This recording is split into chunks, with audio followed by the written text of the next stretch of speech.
수익률, 요구 수익률 별표 매년 출제합니다. 자, 기대 수익률, 요구 수익률. 기대 수익률은 뭐냐? 이 원룸을 투자했습니다. 이 원룸으로부터 이 부동산부터 기대되는 수익률, 기대되는 수익률. 기대 수익률이 12%다. 그럼 이 원룸이 이 부동산이 이 시장 마켓에서 기대되는 수익률이겠죠? 기대되는 수익률. 그런데 이 투자가 요구하는 수익률이 있을 겁니다. 요구하는 수익률.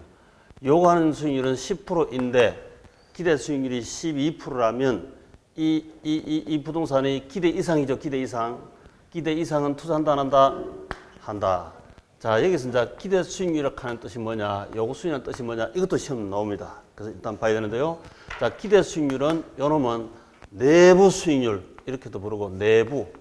이 마켓 시장 내부에 있는 수익률이다 이런 뜻이고, 그럼 상대적으로 요구 수익률은 외부 수익률이겠죠. 외부다 이 말은 내 돈 1억, 2억 빌렸다. 이건 금융시장이다. 금융시장. 이건 3억짜리 이 부동산 마켓 안에 있는 수익률이고, 금융은 외부 아닙니까? 외부. 실물과 금융은 외부 수익률이다. 내부 수익률이다. 요 내부 수익률 이렇게 해서 시험 엄청 나옵니다. 그 다음에 기대라는 것은 평균입니다. 평균. 추정 수익률들의 평균치. 그게 기대하는 거다. 기대는 평균치이기 때문에 수학적으로 계산할 때는 곱해가지고 더하면 이 기대 수익률이 나옵니다. 곱해서 더해버리면 기대 수익률이 나온다. 평균 수익률이 나온다. 보통 우리가 이제 추정 수익률, 경기가 좋을 때, 경기가 안 좋을 때 추정, 예정 수익률들이, 예상 수익률이 다를 겁니다. 이것들을 호황 때, 불황 때, 정상 때 곱해가 더하면 기대 수익률, 평균 수익률이 나옵니다. 그죠? 그렇지. 여러분들의 곱해가 더하고 평균치 이렇게 구한다. 그래서 바로 추정 수익률이 예상, 예정 수익률 그대로 기대 수익률을 하면 안 되고, 기대란 말은 평균입니다. 평균 수익률이라니, 평균. 그렇게 되고요. 그 다음에 요거 수익률 이걸 보고 이제, 기회비용, 비용이다. 이렇게 부르는데, 비용. 이 수익은 내가 선택한 이 부동산부터 수익이 나옵니다. 수익. 선택한 수익이고, 이 비용인데, 우리 경제론 투자론에서 말이 없으면 대다수, 절대다수가 기회비용을 비용이라 합니다. 기회비용.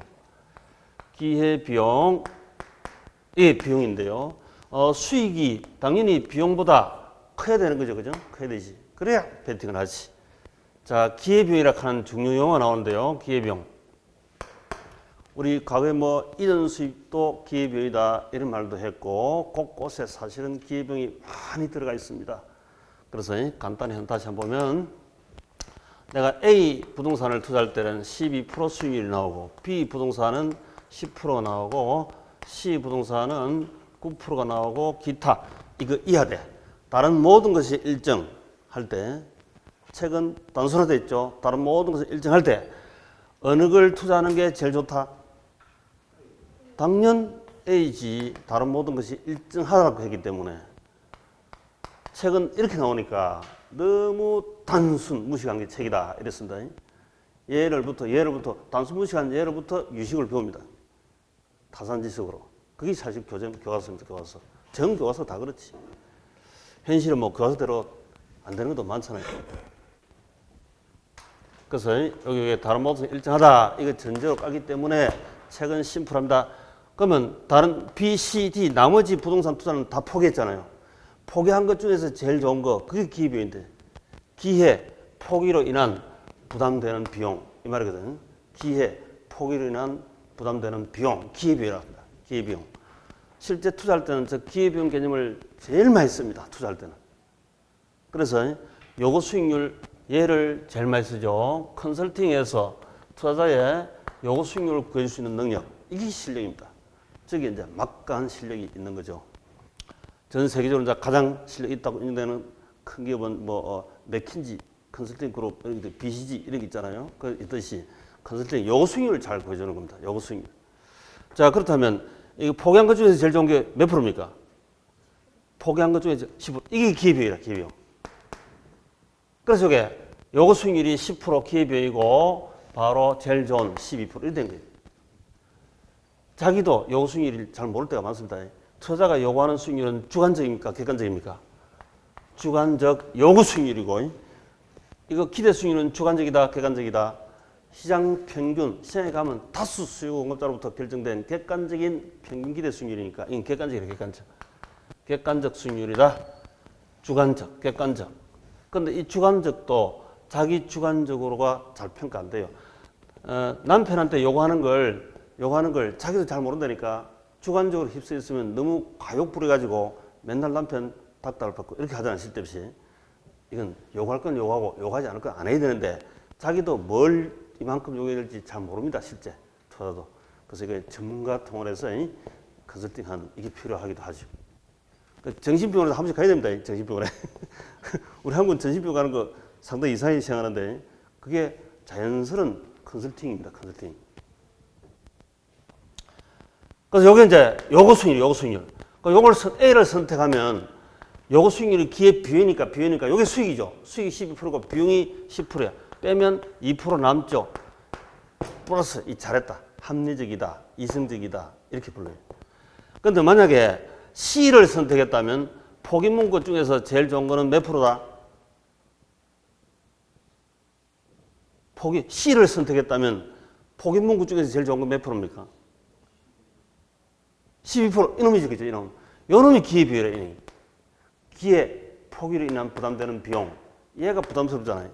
그럼 빼버리면 10% 선택, 9% 선택 수익에서 기회비용 12% 빼면 마이너스 3% 돼버리지. 그럼 이게 잘했다, 잘못했다? 잘못한 비합리적 선택이다. 이렇게 부릅니다. 그래서 플러스 마이너스. 이게 플러스는 합리적 선택, 마이너스는 잘못된 선택이다. 이렇게 판단을 내립니다. 그래서 기회비용을 알면 세상 투자에서 합리적 투자 여부를 결정할 수가 있습니다. 그래서 모든 투자의 잣대가 기회비용입니다. 기회비용.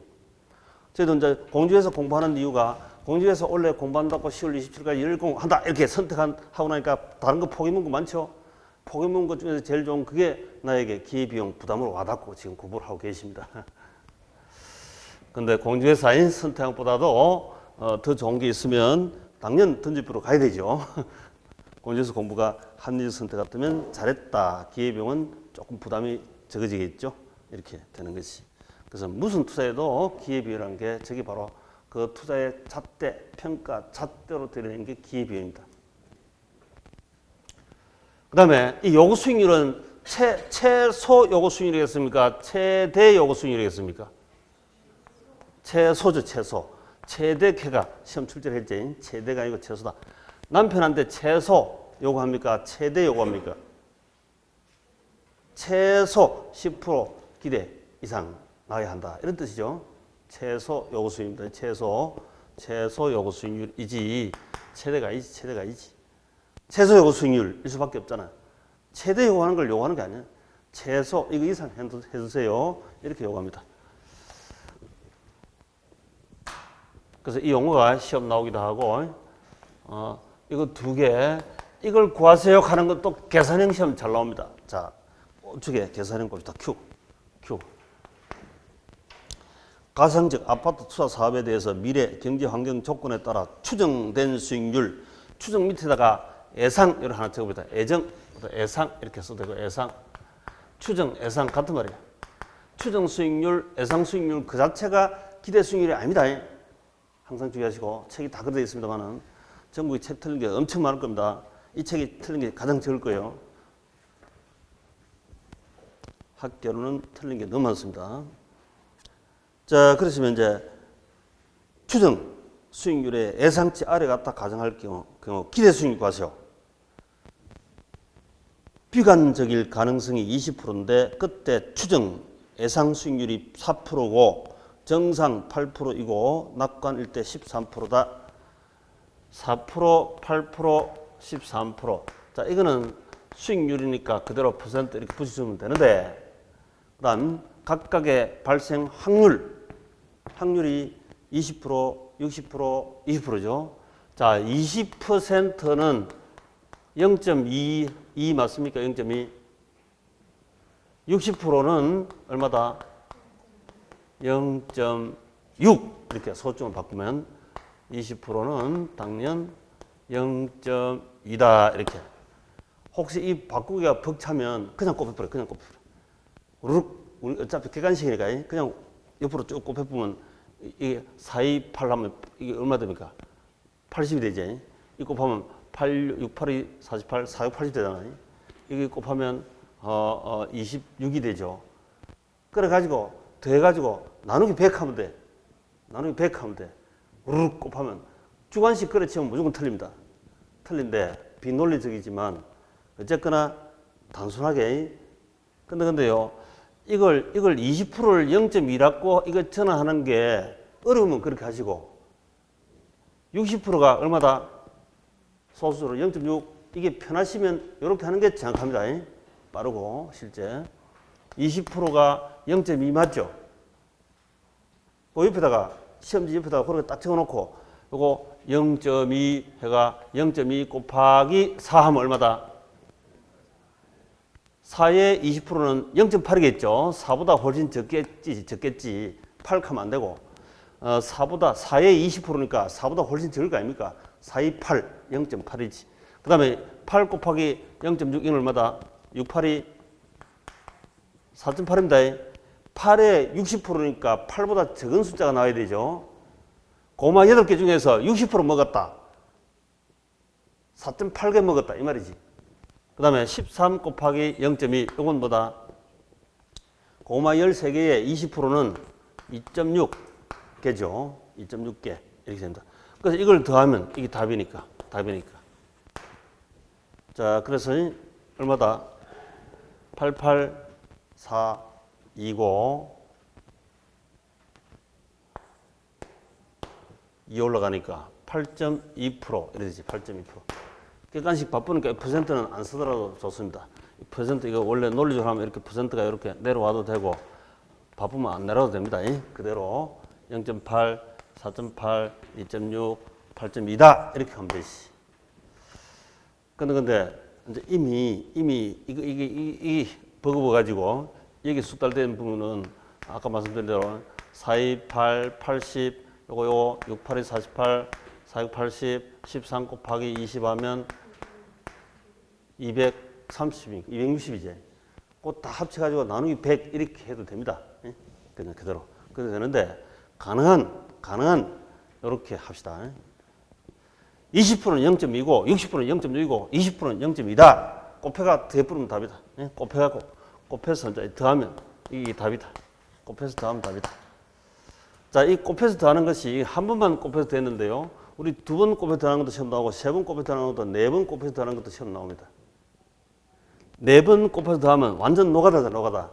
그래도 이 노가다 하는 것이 이론에 우리가 1번 풀어가지고 계산형 말고 서술형 풀어가지고 자기는 맞다고 했는데 자기는 틀리다 했는데 또는 반대로 인 경우가 허다하기 때문에 이 노가다 하더라도 1분 안에 충분히 다 풀리기 때문에 1분 안에 다 풀리거든요. 1분 안에 많이 걸려야 여기 한 40초입니다. 40초 풀면 훨씬 성과가 좋다 이 말이지.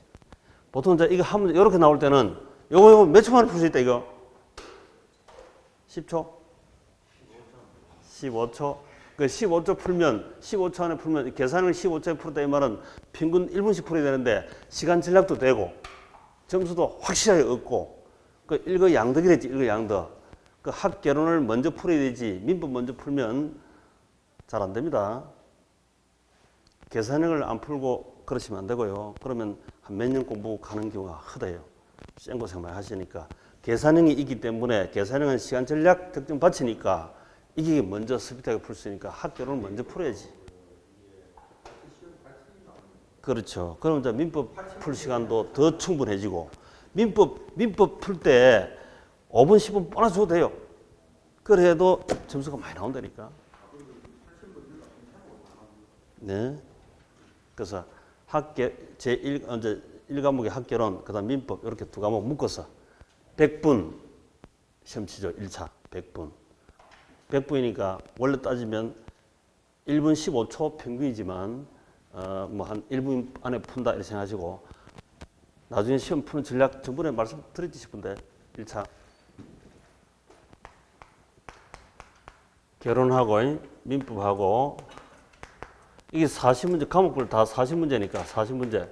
이건 이제 100분 만에 풀죠. 100분 만에. 100분 만에 풀어야 되는데, 자, 여기서 여기 1번부터 40번까지 이렇게 있고, 이거는 41번부터 80번까지 이렇게 돼야 돼, 시험 문제가. 그럼 이 순서로 쭉 풀어가야 되지. 전국이 민부부터 많이 풀더라고, 민부 쉽다고. 그러시면 고생합니다. 보통 재수 삼수예요.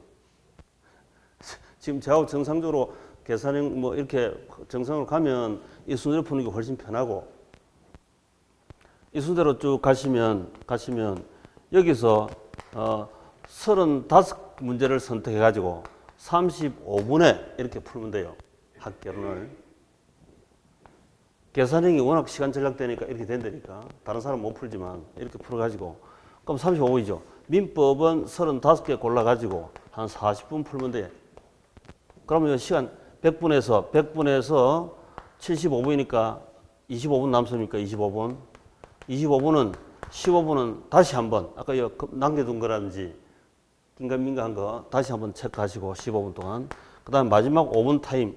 이 5분 타임은 문제지 체크해 놓은 거 하고 답안지하고 일치하는지 그 확인하시기 바랍니다. 이거 확인 안 해가지고 발표 날 그날까지 하루는 합격, 하루는 낙방, 그러니까 술 계속 드시가 몸에 해롭습니다.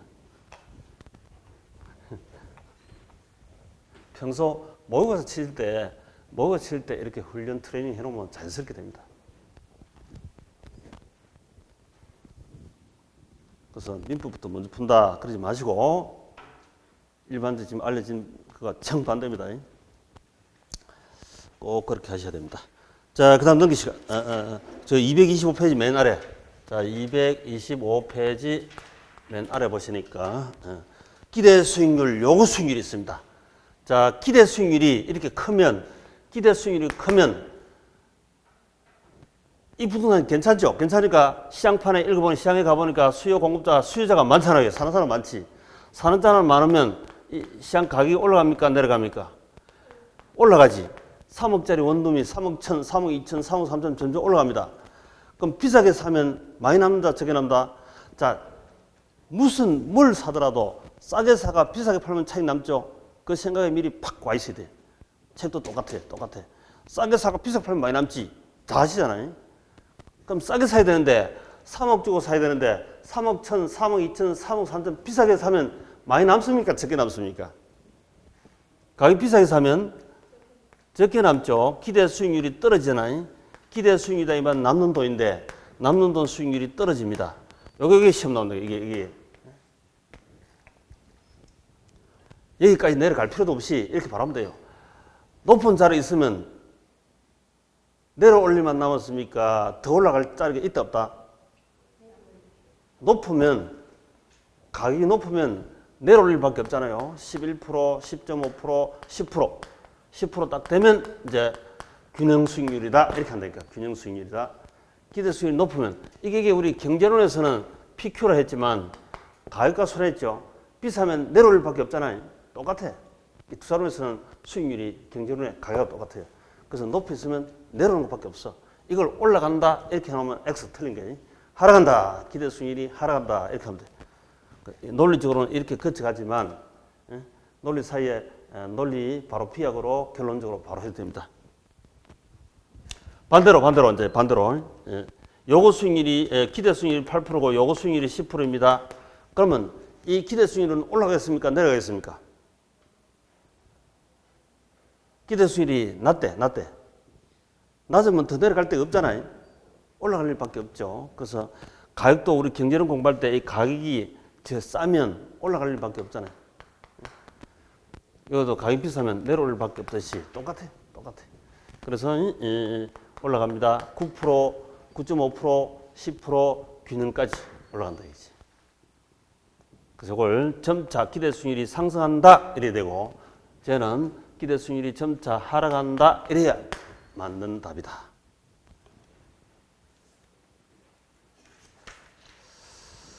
자, 다음 페이지 이제 투자 가치, 시장 가치. 역시 마찬가지 이미 다 했습니다. 투자 가치, 시장 가치. 자, 그림으로 한번 해보면 시장에서 사는 사람, 파는 사람 만나서 결정된 가격, 이게 시장 가치죠. 그죠? 시장 가치. 흔히 우리가 피스타 이렇게 했습니다만은 프라이스. 그 다음에 투자 가치란 것은 이게 투자입니까? 이 투자. 투자 가치 구하죠. 투자 가치. 투자 가치는 부극대화 이렇게 얘기를 하고 자산 가치 극대화 이렇게 관점에 따라서 달라지기도 합니다. 부극대가 자산 가치 극대. 자산 가치 극대하면 돈 많이 벌어갖고 이 사람들 이자도 많이 주고 배당도 많이 주면 늦었고 낮았고 다 좋은 거지. 근데 요 자본 가치 극대화한다. 이걸 주로 많이 쓰는데요. 이렇게 되면 빚은 내가 약속되는 원리금 주기로 한 거니까 주고 난 나머지 내 거 이렇게 본다고. 그러니까 주로 부극대 또 자산 가치 극대 둘 다 실제 쓰입니다. 둘 다. 그럼 여기서 이제 3억짜리 이 아파트가 저 산 사람은 4억의 가치가 있습니다. 그럼 잘한 거죠. 가치 있다. 이랬는데.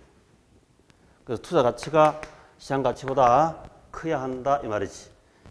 이 투자할 사람이 아파트 살 사람이 시장에 가서 시세 3억 주고 샀습니다. 이게 시장 가치. 근데 자기는 가치 밸류는 그보다 더 크니까 샀겠죠 분명히. 밸류가 4억 밸류 가치가 있습니다.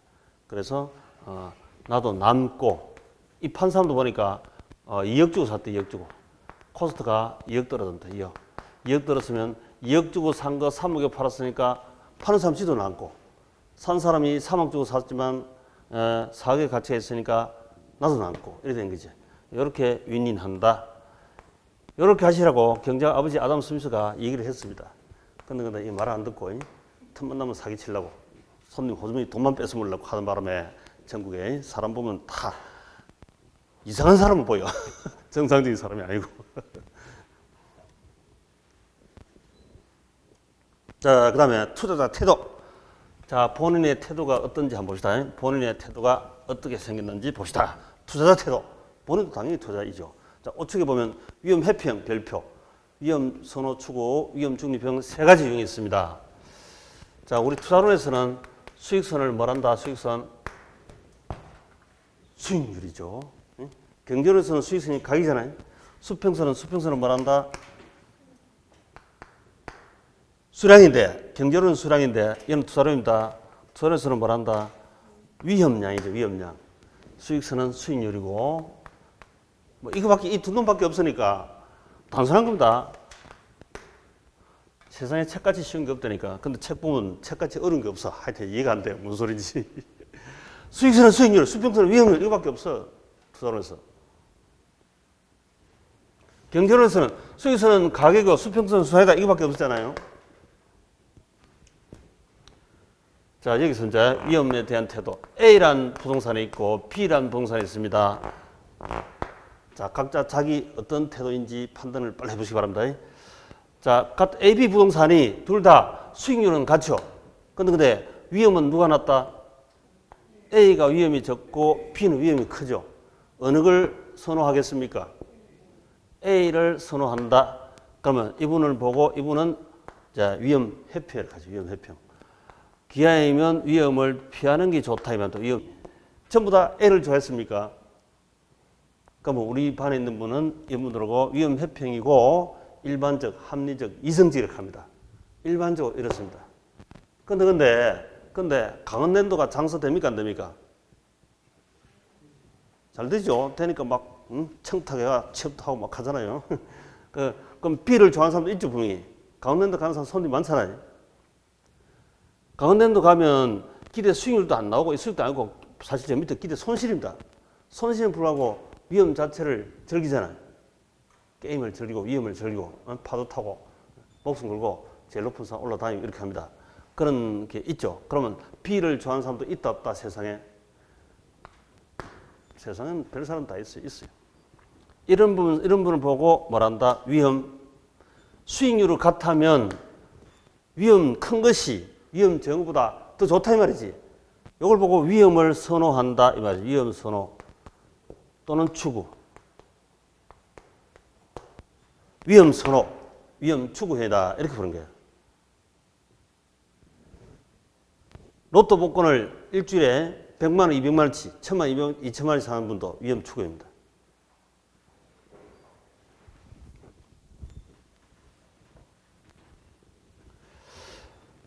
위험은 많거나 적거나 전혀 상관없고 오로지 수익률만 많으면 좋습니다. 이렇게 판단하는 사람도 있겠죠. 그런 걸 보고 자, 위험은 크거나 적거나 전혀 무관, 중립이다. 위험 중립형이다.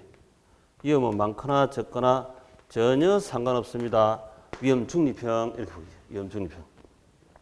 자, 자신은 위험 회평에 있습니다. 위험 회평. 일반적으로 위험 회평이다.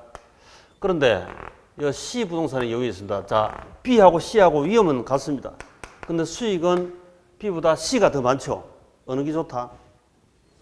이거는 C가 확실히 좋아. 왜냐하면 기하이면 돈 많은 게 좋으니까.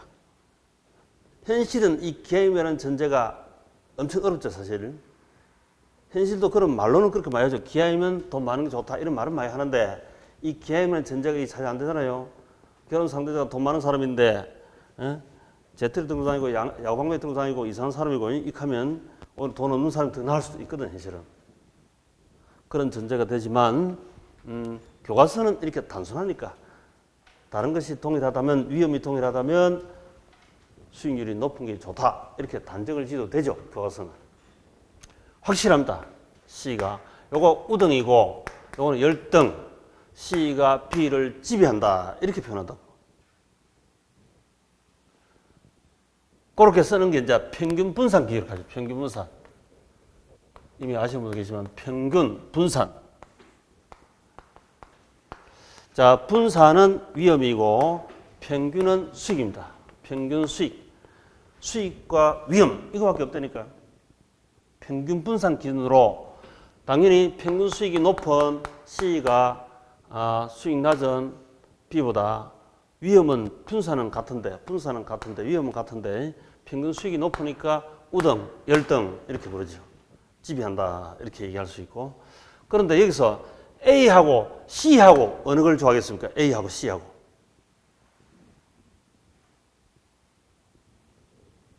A하고 C하고. 그렇죠. 사람마다 다르지. C는 어떤 사람? 그렇죠. 그렇죠. 컴퓨터에 셋째 줄 있지. 셋째 줄에. 고위험, 고수익 선호하는 분. 이분은 뭐라고 부른다? 공격적 투자다. 이렇게 한다 했죠. 공격적 투자. 그 다음에 A는 저위험, 저수익이다. 이분은 뭐라고 부른다? 보수적이다. 이렇게 부르지. 보수적이다. 보수적인 분은 나중에 우리 무찰곡선 이제 우리 몇 회 했으니까 아시니까 무찰곡선이 이렇게 생겼는데 무찰곡선이 보수인 분은 방패 모양으로 생겼습니다. 이게 여기 가면 이걸 투자하면 만족도가 뚝 떨어지잖아요. 만족도 업그레이드 된 바로 이걸 사는 게 맞고 또 공격적인 분은 이렇게 창 모양으로 생기기 때문에 당연 이걸 선택하는 게 맞죠.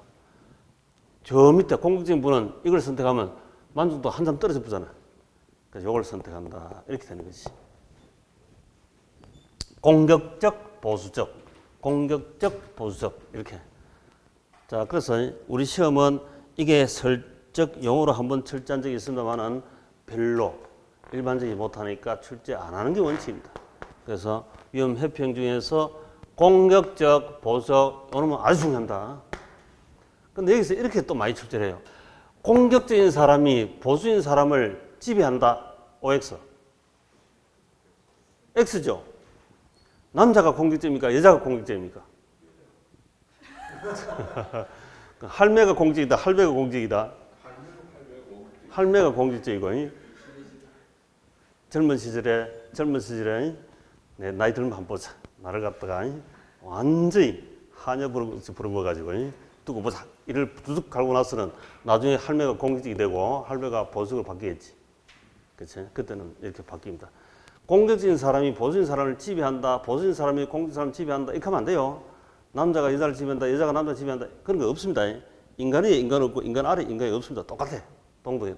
선호 구조일 뿐이지. 이렇게 되지. 그 시험 문제 날 때 공격적인 사람이 이게 보수적인 사람을 지배한다. 다음 중 틀리게 찍어라. 이렇게 시험 여러 번 나왔어 이미. 사람 위에 사람 있다 없다? 사람 아래 사람 당연히 없습니다. 그 다음 컴퓨터에 위험과 수익 상충. 자, 그것도 별표. 위험과 수익이 상충한다. 상충한다를 영어로 트레이드 오프를 했죠. 트레이드 오프. 트레이드 오프. 자, 트레이드 오프다. 이렇게 해놨는데요.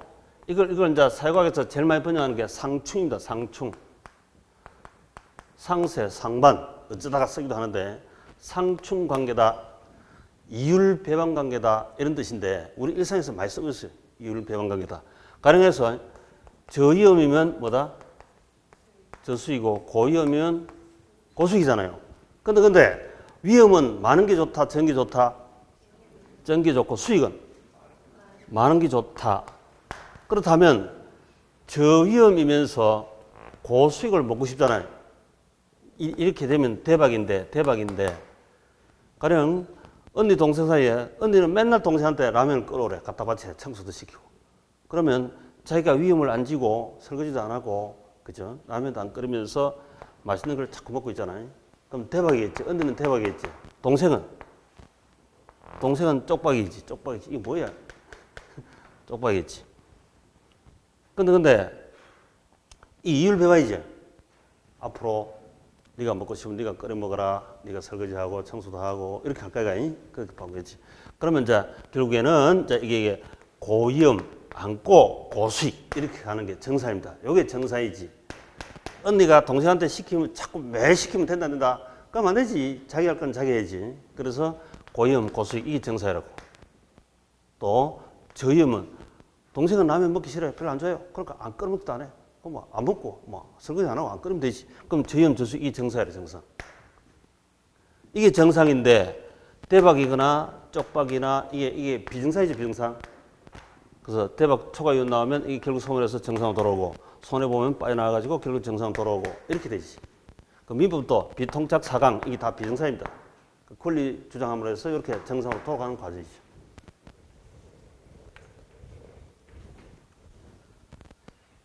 그래서 고입사 고 이렇게 써놓으시고 하나 더 쓴다면 무 이렇게 무위험일 때 무위험 수익률인 은행의 정기예금 이런 것도 있어요. 무 고. 자, 요거 수익률 보니까 요거 수익률이 중요하다는데요. 요거 수익률이 우리 앞에 대해서 10%다. 요거 수익률이 워낙 중요하니까 이걸 다시 분해해서 분석해 보자. 2분법으로 나눠가지고 리스크 프리 하는 게 있고 리스크 프리미엄 하는 게 있습니다. 이게 영어 그 자체가 앞에다 한글 써놓고 괄호가 리스크 프리, 리스크 프리미엄 이렇게 출제를 잘합니다. 학교로는 다 영어를 번역한 거라서 원칙적으로 괄호에서 영어 이렇게 나오게 돼 있어요. 리스크 프리, 리스크 프리미엄. 리스크 프리가 이 말이면 위험으로부터 자유롭다. 무위험이죠, 무위험. 이 얘가 정기예금 금리, 정기예금이라든지 우리 국공채 이자 2% 준다. 예를 들어서 2%다. 리스크 프리미엄이 8%다라고 한다면 2% 은행에 정기예금 준대요. 정기예금. 이건 은행에 내가 100만 원 예매두고 1년 시간 기다림, 시간 희생, 시간 비용 치르면 1년 후 102만 원 줍니다. 102만 원. 은행에 1년 사이 망할 일이 없다. 그걸 보고 확실하다. 이렇게 해요. 위험이 없다. 이 말 다른 말로 확실하다. 이렇게. 무위험이란 말은 확실하다입니다. 확실하다. 우리 확실성 하에 의사결정 이렇게 내려야 됩니다. 근데 주식이나 또 부동산 위험 세계니까 리스크 프리미엄이 다 있죠. 위험 하에 의사결정 이게 일반적이고 이거는 확실성 하에 의사결정 이렇게 내있다. 자, 그러면 이거 정기예금 금리가 2%인데 이 정기예금 금리 2%는 내가 시간만 기다려주면 되죠. 그걸 보고 시간 비용이라고 하죠. 시간 비용. 시간 희생 같은 말이에요. 시간 비용 1년 시간 기다림 그러면 그 대가가 돌아옵니다. 대가 2억. 균형일 때는 같습니다. 그래서 용어를 같이 써버려요. 시간 비용, 시간 대가, 시간 보상, 시간 희생 다 같은 말이에요. 용어가 많지. 유사한 용어, 법률 용어 아니니까 용어를 여러 개 써서 그래요. 그런 용어를 보고 평소 정상적으로 살면서 우리가 그 용어로 개념을 파괴하면 돼요. 시간 비용 1년 기다려주면 돌아오는 게 시간 대가입니까? 2%. 그 다음에 리스크 프리미엄, 자 위험 프리미엄. 위험 프리미엄은 위험 비용에 따른 위험 대가가 돌아오는 것도 똑같아. 이거는 시간 비용과 시간 대가인데 위험 비용에 따른 위험 대가 돌아오는 걸 그걸 리스크 프리미엄 한다. 자, 우리가 이건 이제 보시면 시장에 주식시장하고 부동산시장하고 어느 게 위험이 높다? 주식하고 부동산하고 시장을 읽어야 돈이 됩니다. 시장 흐름을 알아야 돈이 됩니다. 앞으로 뭐 언제라도 마찬가지입니다. 자, 그러면 주식시장하고 부동산시장하고 어느 게 위험이 높다? 주식이 위험이 높죠. 이거는 마켓, 시장 전체에 보면 마켓을 가보니까 주식은 이거 위험 프리미엄을 8% 아니고 12% 요구한대. 그럼 원래 정기금 이자 2% 하고 더하기 12%니까 14% 이상 되면 내 베팅할게, 주식을. 부동산은 6% 리스크 프리미엄이 돼. 그럼 원래 정기금 2% 하고 6% 더 합쳐가지고 8% 이상 되면 부동산 사겠다. 부동산의 요구 수익률이 훨씬 낮죠. 이는 시장 위험을 반영해서 그렇습니다. 시장 리스크, 시장 위험을 반영해서. 근데 투자 입장에서 공격적인 사람하고 보수적인 사람하고 두 사람 나누면 되는데, 공격적인 사람하고 보수적인 사람하고, 자, 공격적인 사람은 만약에 위험 프리미엄이 8%가 된다면 이걸 투자할까 안 할까? 공격적인 사람은 창 들고 설치고 다니지, 죽기 살기로 여기저기 다 찔러보고 투자해보고 이렇게 합니다. 공격적인 사람은 웬만하면 투자하죠. 그러면 공격적인 사람은 이거 리스크 프리미엄이 낮습니다. 8%짜리 이게 투자한다니까. 보수적인 사람은 투자 안 해. 나는 이 10% 이상 돼야 하지. 보수인 사람은 보수가 많이 돌아와야, 요구 수익률 보수가 많이 돌아와야 베팅합니다. 그렇지 않으면 투자 안 해요. 웬만하면 투자 안 한 사람이 보수인 사람이에요. 공격적인 사람은 웬만하면 투자하시는 분이다. 내 손님이 공격적인 분이 오시면 제일 먼저 이렇게 하죠. 실무상도. 은행 정기금이 2%인데요. 사장님, 1억 은행에 정기금 둬야 1년 후에 200만 원밖에 안 나오는데 이 부동산 한번 잡아보시죠. 그럼 그 사장님이 머릿속에서 야, 이 사람아, 정기금하고 부동산하고 요구수익률이 같냐? 이런 말을 안 하죠. 이 공부를 안 했으니까. 그래서 그렇게 하면 못 알아듣고 하니까 자기 머릿속에 부동산은 위험이 따르기 때문에 위험 프리미엄 이런 걸 감안해가지고 약 한 8%짜리 같으면 투자하겠다. 근데 그보다 낮으면 투자 안 한다. 이런 나름대로 기준을 세울 거 아닙니까? 자기 스스로 판단하지. 자기 투자자 자신이, 이거는 개별 위험이거든, 개별 위험. 투자 자신이 위험을 계산하는 거예요. 이거는 시장 상황이고, 시장 상황. 부동산은 위험이 더 높다 하는 거 알지? 주식은 더 높다 하는 거, 훨씬 더 높다 하는 거 알고, 그 위험 프리미엄을 자기가 스스로 감안하되, 바로 투자자 자신이 공격적이냐 보수적이냐에 따라서 공격적인 부분은 웬만하면 알았어, 내가 투자할게, 이렇게 말씀하시는 게. 보수적인 부분은 웬만하면 투자 안 해요. 응? 그 투자자 스스로 판단 내리는 것도 많이 있고, 컨설팅을 통해서 이게 가능한 것도 있고. 자, 말이 좀 어렵네요. 자, 봅시다. 요구 수익률. 앞에 무위험률, 앞에 그거 여기다가 리스크 프리, 이게 제일 중요합니다. 리스크 프리. 그 다음에 위험 할증률은 리스크 프리미엄, 이게 제일 중요한 거죠. 자, 무위험률, 이게 정기금 이자인데, 그 니은에 보면 니은. 무위험률의 크기는 일반 경제 밑줄, 일반 경제 사항과 관련이 있다. 이 말은 화폐 시장에서 화폐 수요 공급, 돈 필요한 사람이 많으면 이자율이 상승합니다. 여기 이 투자자가 원룸을 사고 안 사고 따라서 정기금 금리는 상관없습니다. 시장 전체의 일반 경제상, 일반 화폐 시장 전체 영향을 받을 뿐이라. 이거는 시장 리스크, 이거는 마켓, 시장 위험만 반영되는 겁니다. 그런데 디귿에 보니까 위험 할증률, 리스크 프리미엄은 시장 위험과 개별 투자 위험에 대한 태도 둘 다 영향을 받는 이렇게 돼 있죠. 이건 아까 마켓, 이 시장 위험뿐만 아니고 개별 투자에 대해서 위험에 대한 태도, 공격적이냐 보수적이냐 따라 다르다. 보수적인 사람은 웬만하면 투자 안 합니다. 수익률이 보수가 많아야 투자하고, 공격적인 사람은 웬만하면 투자해요. 그렇게만 판단하고 있어도 된다. 자, 그래서 마지막 줄에 보면 요구 수익률에는 예상되는 인플레이율이 반영되는 것이 PC 효과라 한다. 자, PC 효과. 이 PC 효과, 이것도 시험 잘 나오는데요. PC 효과. PC가 뭡니까? PC. 피셔는 강태공이죠, 강태공. 강태공 형님, 피셔. 이분이, 명목금리. 은행에 가면 은행에서 돈 빌려주고 빌리는 이자율 있죠. 그 명목금리. 그 다음에 실질금리. 이거는 다른 것으로 구해와야 되니까 눈에 보이잖아요. 눈에 보이는 게 중요합니까? 눈에 안 보이는 게 중요합니까? 보이는 게? 안 보이는 게 중요하다니까, 늘상. 뭘 투자로서 눈에 안 보이는 거, 그걸 발견내는 게 훨씬 중요해. 명목, 예상 인플레. 이렇게, 예상 인플레. 자, 예상 인플레. 내년 12월 30일까지 예상 인플레가 4% 정도 돼, 4%. 근데 지금 은행에서 돈 빌려주고 예금할 때 이자를 3% 대출금리 빌려준대요. 그럼 실질금리가 몇 프로다? 내년 12월 말까지 예상 인플레가 4% 예상하고 있습니다. 100만 원짜리 물건 사두면 104만 원 된다 이 말이죠. 1년 후에. 근데 은행에 100만 원 예금해두면 1년 후에 은행이 103만 원 준다 이 말이죠. 그럼 실질금리가 몇 프로다? 마이너스 1%. 최근에 마이너스 실질금리가 많았죠. 우리도 한 6, 7년 동안 마이너스 금리가 많았고, 잃어버린 20년 한 일본에서는 예부터 다시 이걸 마이너스 실질금리 워낙 많았습니다. 이게 이제 마이너스 실질금리인데, 은행에 내가 100만 원 예금하면 은행에서 103만 원 1년 후에 준다. 이 100만 원짜리 상품 사두면 1년에 104만 원 된다.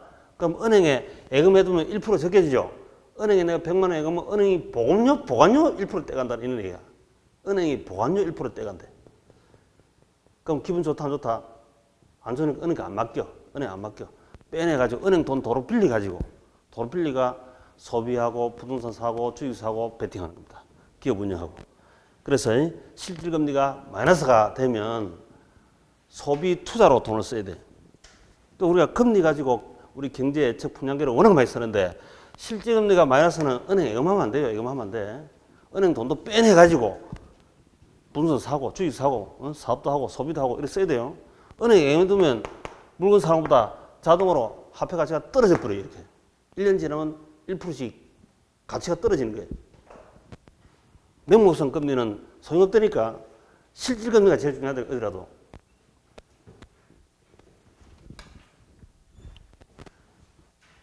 여기 이제 요 상품시장하고 요 금융시장하고 이렇게 서로 비슷하게 맞물려 돌아간다라고 빅데이터를 검토해가지고 이 공식을 만든 분이 바로 피시입니다. 피시 효과. 대체로 예상 인플레가 5% 올라가면 명목금리도 4% 올라갑니다. 이렇게. 실질금리가 올라가면 명목금리도 올라가겠지만 일반적으로 실질금리는 안정적. 그래서 인플레가 나타나면 당연히 명목금리가 상승합니다. 이때 이 명목금리가 아까 예를 들어서 우리 했던 무염수익률인 정기금리하고 이게 같은 걸로 넣으면 되는데요. 그래서 제가 예상 인플레는 여기에 들어갑니다. 여기에. 예상 못한 인플레가 위험 프리미엄에 들어갑니다. 이렇게 배치를 그렇게 해야 된다. 그 전국이 틀린 게 엄청 많습니다.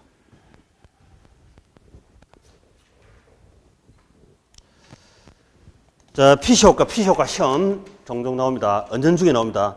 대충 그래 해놓으시고. 자, 넘기시가지고 위험과 가치 균형. 자, Q 먼저 문제 한번 풀어보고 Q. 다음 부동산 투자 위험 수익의 관계 설명하고 있다. 바르지 설명되지 못한 것은 자 3번에 투자자 요구 수익률에는 리스크 프리미엄이 포함되지 않는다. OX. 이거 포함된다지. 리스크 프리 무염 수익률 정기금 이자하고 그 다음에 리스크 프리미엄 두 개 합친 게 요구 수익률이죠. 이 흔적을 이렇게 남겨두시고 틀렸습니다. 그다음 그 공식, 그 문제 바로 위에 공식이 있습니다. 공식. 부동산 투자 가치란 이꼴 요구 수익률 분의 미래 현금 흐름 이렇게 나와 있는데 이건 우리 과거에도 똑같은 걸 사실은 한번 봤습니다. 저 165페이지 한번 볼까요? 165페이지. 165쪽에 가면 지가 이꼴 지대 나누기 이자율 본 적 있죠? 지가는 지대 나누기 이자율 똑같은 거예요. 근데 우리말은 전혀 다르잖아요.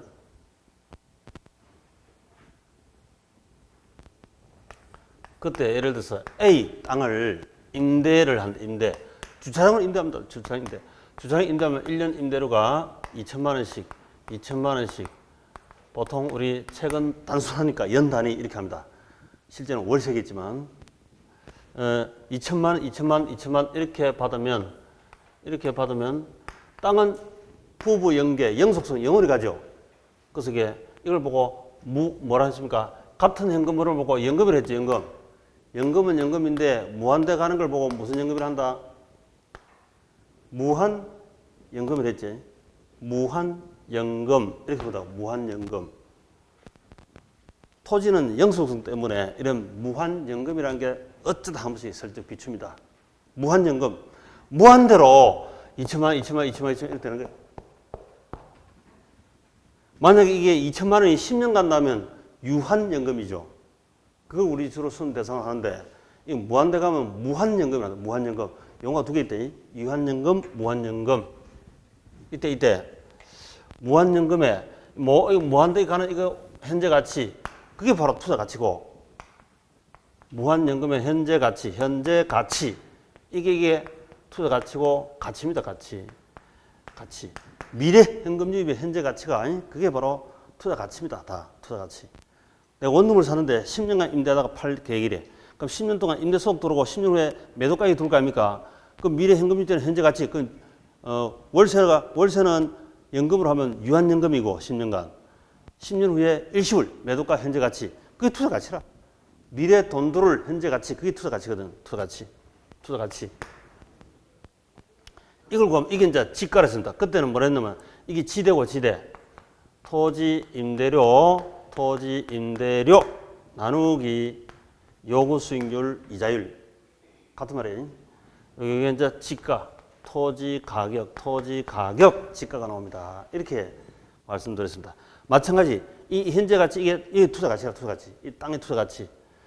지대. 자, 요거 나누기 10%이라면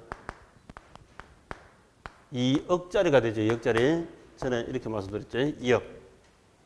자, 이건 이자율로 바로 나누는 게 공식이라서 이렇게 하는 게 아니라 제가 이렇게 했죠. 우리 1 이렇게 해서 공식이 약간 복잡해 보이는데 n승분의 1 이렇게 해서 이게 연금효과 개수입니다. 연금효과 개수. n이 무한대 가면 이게 무한대가 돼버리고 무한대분의 상수는 빵 날아가 버렸어. 그래서 r분의 1이 남습니다. 2천만에다가 r분의 1을 곱한 거나 2천만에다가 r 나눈 거나 같은 거죠. 그래서 이렇게 하는 겁니다. 공식이라서 이렇게 하는 게 아니라 무한대 가는 것은 이렇게 한다. 무한대 가는 것은 이자율만 나누면 된다 이랬습니다. 그래서 이거하고 똑같은 거야. 똑같은 겁니다. 그 무한대 장래 기대 현금 흐름이 무한 현금 유입될 때 그때는 이자율로만 나누면 투자 가치가 바로 나옵니다. 지가, 토지 가격이 바로 나온다. 자, 그 밑에 Q. 두 번째 Q 문제 보시면 매년 2천만 원의 확정적 소득이 영구히 그러니까 2천만 영원히 가는 거죠. 무한연금이라 한다. 무한연금. 이렇게 딱 적어놓으시고 무한연금. 주차장 용도 토지가 있다. 시장에서 국공채 이자율이 5%고 이 토지에 대한 위험 할증률이 3%라 하자. 이 토지의 투자 가치가 얼마냐? 정기예금하고 국공채 이자율 5%는 자, 아까 요구 수익률이 무위험 수익률하고 리스크 프리하고 리스크 프리미엄하고 이 둘로 구성된다 했죠. 이게 요구 수익률이야. 자, 은행의 정기 국공채 이자가 무위험 수익률이잖아요. 5%. 리스크 프리미엄 몇 프로?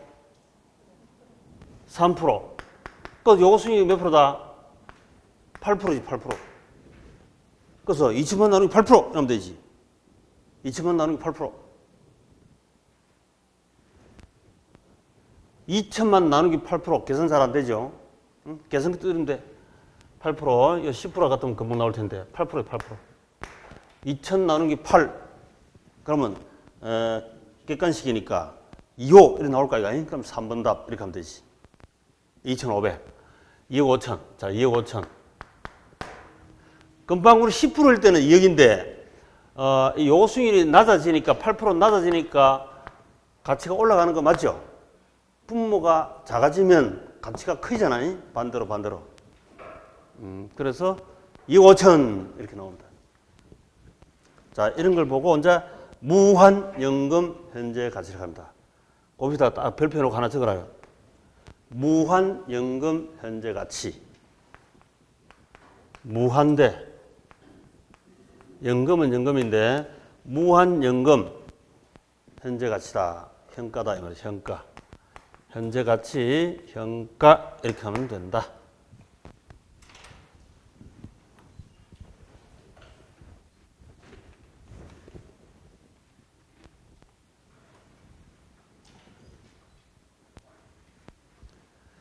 그래서 저 위에 음영 있는 이게 특별한 공식이 아니고 예외적으로 무한연금일 때 이렇게 쓸 수 있는 겁니다. 공식이 아닙니다. 그래서 그 공식 나온 거는 지워버려. 의미가 없어요. 다 지워버리고. 책에 다 넣어놨기 때문에 제가 그냥 넣어놓은 거지.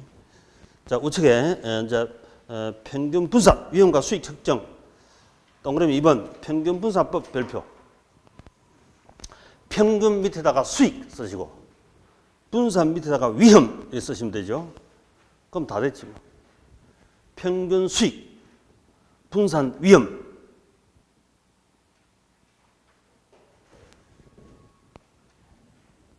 앞서 수직선은 수익률이고 수평선은 위험률이고 원점이다. A 부동산, B 부동산 이렇게 있습니다. 평균 수익과 분산 위험 기준으로 선택할 때 평균이 같으면 분산이 작은 것을 선택하고 그러면 A가 좋아지지. 평균 분산 기준은 위험 회평이라 하는 전제가 되어 있습니다. 그래서 평균 수익이 같으면 분산이 적은 것이 높은 것보다 요게 우등이고 요게 열등이다. 우열을 가릴 수 있다. 또는 A가 B를 지배한다. 이렇게 표현합니다. 그런데 B하고 C하고 관계는 평균 수익이 크죠. 분산은 같고 B, C가 분산은 같아 평균 수익이 큰 것이 C가 바로 B를 지배한다. 이렇게 하면 된다고. 그런데 A하고 C하고는 평균 분산 기준으로 못 구하잖아요. 이게 이제 문제가 발생했습니다. A하고 C하고 어느 게 좋아요 하고 평균 분산 기준으로 물었더니 답이 안 와요. 답이 안 와요. 그러면 다른 방법을 동원해야 되겠다. 이 말입니다. 다른 방법을 동원했다. 거기 보면 변이계수 있죠. 변이계수. 변이계수 꼭 별표하시고 변이계수. 자, 변이계수법을 한번 동원하거나 포트폴리오 이론을 동원하거나 이렇게 하면 저 문제를 해결할 수가 있습니다. 그래서 우리가 D편에는 포트폴리오 이론 이게 나오고 포트폴리오 이론 나오고 변이계수 하는 이게 공식을 한번 써보는 거예요. 자, 변이계수 분 나눠 가지고 변동성이 분자에 올리고 분모는 변동성이 분산이지 분산. 이거 두 놈밖에 없댔지 이게. 분산하고 위험하고 수익하고 이 둘밖에 없댔잖아요. 둘밖에. 그럼 이 분자에다가 변동성인 편자로 올렸으면 분모는 당연히 수익률이겠지. 변이계수 분자 용어로 쓴다 그랬습니다. 분모 용어로 쓰는 게 아니고 부모를 부를 때 누구 집 엄마 이렇게 부르지. 분자 용어. 변동성을 분자에 올리면 됩니다. 그 힌트만 꼭 가지고 계시고 그러시면 뭐 이거 여기는 편차 분산이고 분모는 수익률이야. 이 둘밖에 없다니까 둘밖에 없는 것 중에서 변이계수 가세요 그러면 분자에다가 변동성 올리세요 이 말이거든. 변동성이 분산 편차입니까? 그 공식 보니까 분자에 편차가 올라가 있죠. 변동성. 그 다음에 위험 처리 방법. 자, 어떻게 위험 처리하는지 한번 봅시다. 위험한 투자는 제외. 주식, 부동산 평생 가도 사지 않고 돈 생기는 쪽쪽 정계금, 국공채만 투자한대. 그럼 이 사람은 저축왕은 될지언정 투자왕은 될 수가 없죠. 부모한테 받은 거 아니면 부자되기 글을 먹었잖아요. 위험을 즐겨야 시장판에 시장위험, 개별위험, 위험을 즐겨야 돈이 됩니다. 그게 합리적 투자입니다. 그 다음에 보수 밑에다 비관 쓰시고 보수 비관적 애적 방법. 보수 비관적으로 살면 살맛 난다 안 난다? 살맛 안 나죠. 그러니까 이도 베팅이 안 되는 거예요. 이도 비합리적. 그 다음 넘기시가 위험 조정 할인율 그 별표. 이분은 이제 합리적이라. 위험 조정 할인율. 위험을 조정해가면서 베팅을 해가는 겁니다. 위험 파도를 즐긴다 이 말이죠. 자, 위험 조정 할인율. 그 할인율 위에다가 요거 수익률 쓰시고 같은 말입니다. 할인율이 요거 수익률입니다. 같은 말인데 위험을 조정한다 이 말은 저위험이면 저요거 수익률이고 고위험이면 고요거 수익률이고 무위험이면 무위험 수익률, 정개금, 구공세 등 이렇게 됩니다. 그러니까 위험이 높으면 수익률도 높게, 요거 수익률도 높게 조정하고 위험이 낮으면 낮게 조정하고 이걸 위험 조정한다. 그러면 결국 고위험이면 고요거 수익률, 저위험이면 저요거 수익률, 무위험이면 무위험 수익률 이렇게 된다. 이런 얘기. 이게 합리적이다. 이 합리적이다 이 말이지. 합리적이다. 근데 할인율 이렇게 쓴 이유는 할인율을 우리 수학으로 나누면 나누기 있죠. 나누기. 미래 돈을 현재 가지고 할 때는 전부 다 수학도 다 나누기입니다. 나누기. 그걸 할인한다 이런 말을 쓰는데 그 이유는 현재 시점, 1년 후 시점 지금 100억을 던져가지고 1년 후에 110억이 된다면 이 토수율이 몇 프로있지? 토수율이 몇 프로다? 10%잖아. 그죠? 10%. 수식을 쓰면 가로 열고 1 더하기 10%. 가로 닫고 1년 후 100억 곱하기 1.1 하면 110만 원 되는 거 맞지? 100억 곱하기 1.1 하면 110억. 100원 곱하기 1.1 하면 110원. 이렇게 되는 거죠. 곱해야. 그래서 제가 곱하기 이거는 부동산 매수다 했죠. 매수는 곱하기라. 매수는 곱하기라. 곱하기로 계산하고 곱하기를 반대로 던지면 뭐다? 나누기. 곱하기로 반대로 되면 나누기인데 1 더하기 10% 그대로 이걸 그대로 반대로 던져서 나누기 하면 되죠. 그럼 1년 후에 110억을 나누기 1.1 하면 얼마 나옵니까? 110원 나누기 1.1 하면 얼마다? 100이지 100원? 그래서 미래 1년 후에 110억 될 땅 가치를 나누기 하여 100억에 팔아먹습니다. 그래서 나누기는 부동산 매도다 이랬지. 매도. 주식이든 마찬가지입니다. 주식도 지금 파는 사람 있고 사는 사람 있잖아요. 가지고 있으면 미래 가치가 나타나는데 나누기 해가지고 수학적으로 나누기가 지금 현재 돈 받고 팔아먹는 거예요. 부동산도 마찬가지. 그래서 매도인데 산 사람이 있으면 판 사람이 있고 판 사람이 있으면 산 사람이 있겠죠. 자, 여기서 이때 이 10% 이걸 뭐라 하느냐? 이걸 할인율로 하는 거야. 요게 요거 수익률이에요. 요거 수익률. 요거 수익률 10% 요걸로 나누기 할인한다 이 말은 10억이 날라가 버리고 DC 돼버리고 DC. 영어로 쓰면 DC죠. DC. 그래서 100억만 나오는 게다. 10억이 DC 돼버리잖아요. 할인하면 돈이 줄어들죠. DC. 그 DC율이 10%다 이 말이에요. DC율. 10% 할인율. 그러면 110억짜리가 100억짜리로 할인되겠지. 할인했다. 이 말이 우리 시험에 제일 어렵습니다. 가장 또 중요합니다. 자, 할인은 수학적으로 뭐다? 나누기. 이렇게 1년 후 110억 될 걸 나누기 1.1로 할인해서 지금 100억이라 팔아먹는데 100억에 팔아먹는데요. 이때 10억이 날아갔죠. DC 됐죠. 할인됐습니다. 근데 이 1년 앞에 보이는 건 금방 눈에 계산도 되고 되는데 내가 원룸을 사가지고 이 10년간 임대다가 팔 계획이 돼. 그러면 10년간 임대 소득이 10번 들어오겠고 팔면 양도세 내고 세후 현금 유입이 들어오겠죠. 이거 전부 다 현재 가지고 해야 된다고. 이거 현재 가지고 할 때 전부 다 나누기 해서 나온 거거든, 실제. 근데 나누기가 어렵습니까? 곱하기가 어렵습니까? 나누기 어렵죠. 어려운 건 피하고 기하면 쉽게 하고자.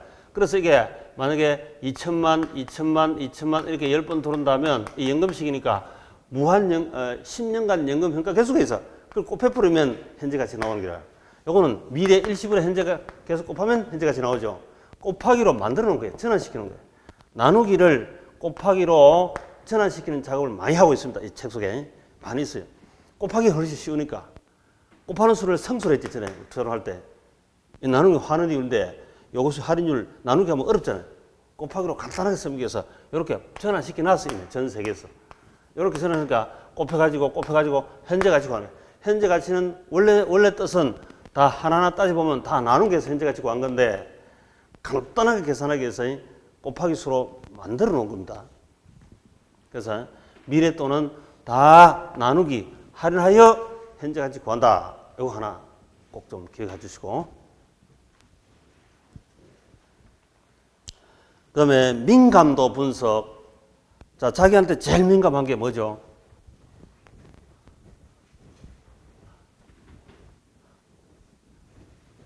오늘 당장 제일 민감한 거. 오늘 당장은 학결혼, 계산해 나와서 머리 띵하다. 그 민감하다. 그 극복해야 됩니다. 그 극복 못 하시면 큰일 난다. 생고생 한다, 생고생. 근데 간단한데 의외로 간단해요. 의외로 쉬워요. 민감하다. 그래야 나에 대한 투자 가치가 쑥 올라가죠. 민감한 요소를 집중 관리한다. 이런 뜻인데, 근데 마지막에 박스 바로 위에 보니까 시뮬레이션 분석이란 말이 있죠. 시뮬레이션. 영어로 나와 있고, 시뮬레이션 분석. 이때 나에게 민감한 요소가 여러 변수가 있을 때는 시뮬레이션 분석 방법으로 사용합니다. 가령 예를 들어서 우리 이번에 현 정부에서 우리 양도소득세, 세율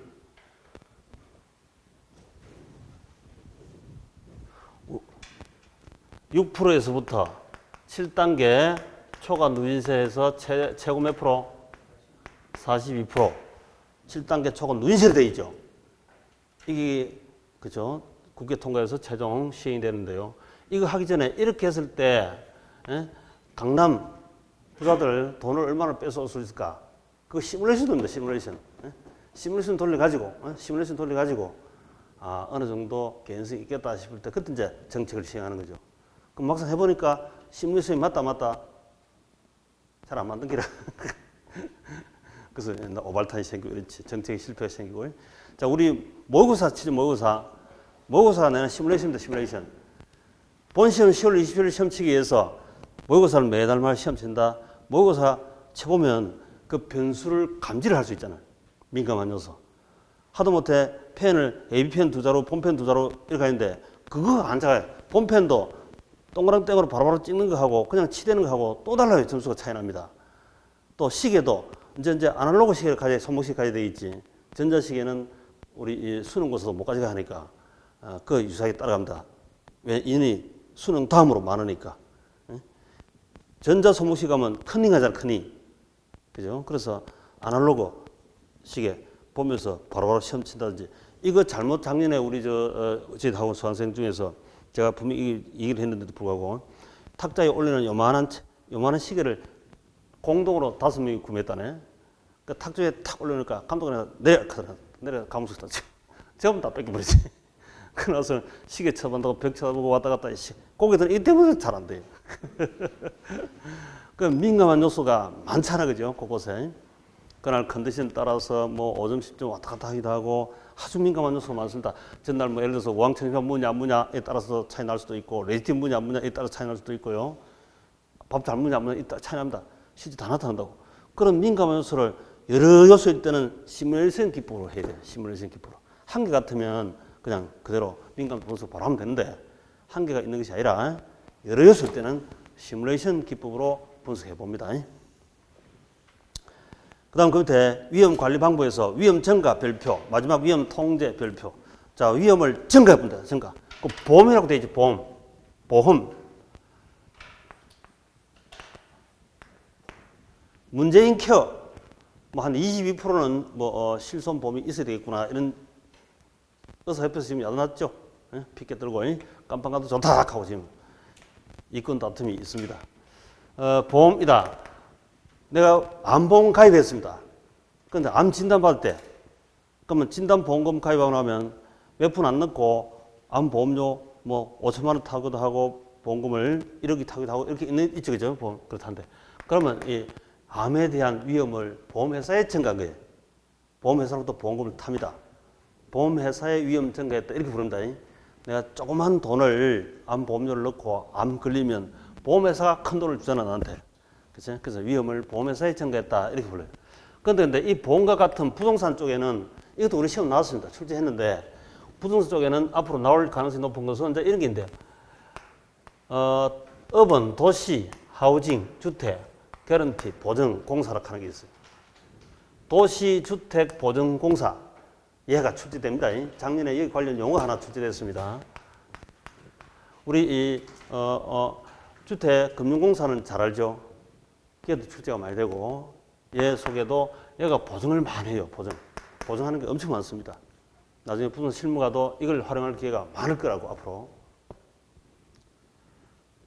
그럼 이 보증을 한다 이 말은 보험 사고 당하면 얘가 갚아준다 이런 얘기지. 그래서 내가 보험료를 몇 푼 내겠지. 일로 위험을 증가한다 이렇게 쓸 수 있어요. 위험 증가한다. 그 다음에 그 외에 변동임대차, 변동금리대차 이거 다 시험 출제된 겁니다. 변동금리대차 그럼 한번 보면 고정금리하고 변동금리가 있습니다. 자, 대출자 은행은 변동금리를 좋아합니까? 고정금리를 대출하기 좋아합니까? 대출자 은행. 그렇죠. 이걸 좋아한다. 그 좋아하는 이유, 여기 두 개 따른 위험, 리스크를 증가하기 위해서 그런 말을 했죠. 이것도 매년 시험 나오지. 차입자는 그러면 고정금리를 선호하겠죠. 고정금리. 이런 위험을 회피하기 위해서라도 고정금리를 선호합니다. 그러면 은행 입장에서는 만약에 고정금리 대출이 많다. 이런 위험을 가지니까 위험을 증가하기 위해서 다음부터 돈 빌리러 오면 변동금리 대출할 거야. 고정금리를 변동금리로 수합, 이자율 수합을 합니다. 이자율 수합. 이자율 수합하는 게 있죠. 이것도 우리 시험 나왔어요. 출제했습니다.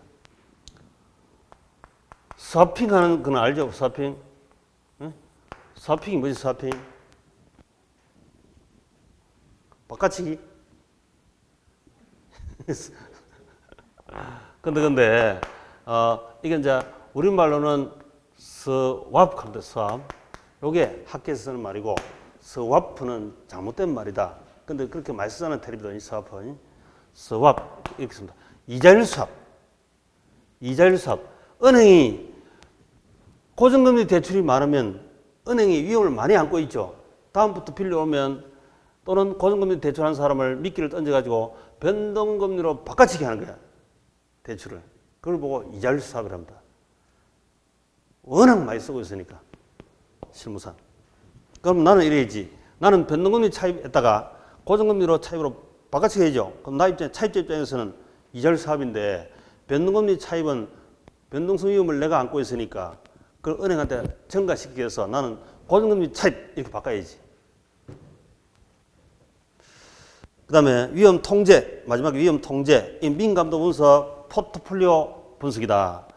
자, 포트폴리오 분석은 이게 있죠. 아이스크림하고 군밤하고 분산 투자하는 게 좋습니까? 아이스크림하고 빙수하고 분산 투자하는 게 좋다. 아이스크림과 군밤을 분산 투자하는 게 좋다. 날씨 변수에 대해서. 수익률이 정반대로 상향하게 다른 방향으로 움직이죠. 그런 것끼리 분산 투자하는 게 좋다니까. 그래서 남자 결혼하고 여자 결혼하지 않고 남녀 결혼하는 게 남자 여자가 특성이 다르잖아, 그죠? 상이하게. 그래서 포트폴리오 구성하게 된다 이 말이죠. 그렇게 하면 위험이 감소되니까 위험이 감소. 자, 위험 감소 이렇게 되는 거지. 아이스크림을 샀을 때 평균 기대 수익률은 20%인데 이렇게 위험 노출. 여름에는 많이 벌고 겨울은 적게 벌고. 그 다음에 군밤을 샀을 때 이렇게 위험 노출한대요. 겨울에는 많이 벌고 여름에는 적게 벌고. 그런데 둘 다 반반씩 투자했으면 이 둘 다 반반씩 투자하고 코페가 더하면 이게 포트폴리오 기대 수익 아닙니까? 반반씩 투자했다면 얘가 많이 벌 때 얘가 적게 벌 때 합치면 이렇게 되고 얘 적게 벌 때 서로 상쇄하면 이렇게 되고 상시하면 이렇게 쭉 나타나서 이거 위험 노출된 게 변동성 위험 노출된 게 없어질 때니까 분산 투자함으로 해서 분산 투자하니까 위험이 저감돼 버렸어. 위험이 확 접해 버렸지 이렇게. 그래서 결혼하는 게 좋다, 안 하는 게 좋다. 보편적으로는 결혼하는 게 당연히 좋습니다. 이혼하고 재혼율도 상당히 높대. 롤오버 이렇게. 근데 처음 결혼한 사람은 결혼 못해가지고 처음 초과 못해 큰일 났다. 이 위험을 결합하여 안정적 편하게 얻는 이게 나타나.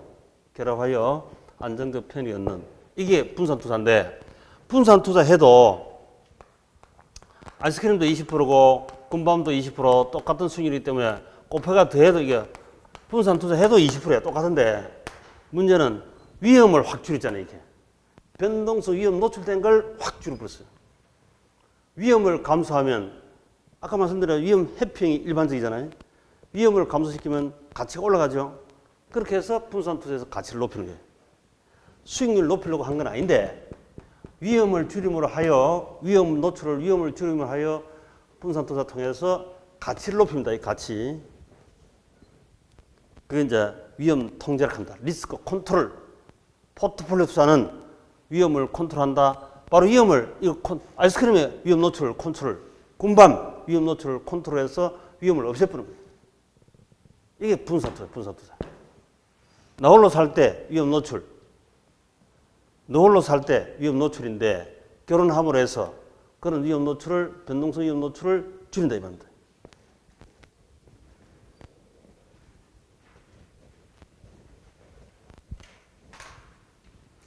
자, 한 번 더 쉬고 오른쪽에 이제 포트폴리오 이론 들어갑시다.